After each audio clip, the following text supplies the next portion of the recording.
Shine ভাই বিশ্ব লটারিতে 1 কোটি টাকা পেয়েছে। তুই কি করে জানলি? সেই টিকিটটা আমি নিজে চোখে দেখে আসলাম, কিন্তু টাকা যেও কি করে তুলবে সেটাও বুঝতে পারছে না। শ্রাবণী, আলমারিতে 10,000 টাকা আছে, নিয়ে এসো তো। তুমি চলে আসলি?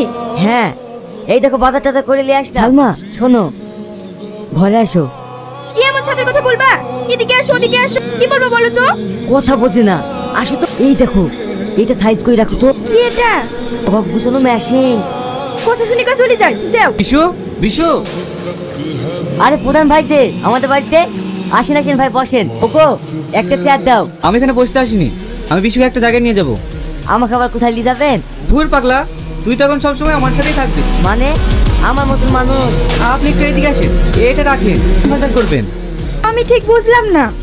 আপনি যে কি করছেন কিছুই বুঝতে পারছি না তো। শাড়ি আমার এসব। এবার দেখো তোমাকে কেমন লাগছে। আজ থেকে তোমাকে এই পোশাকেই থাকতে হবে, কারণ তুমি প্রধানের লোক।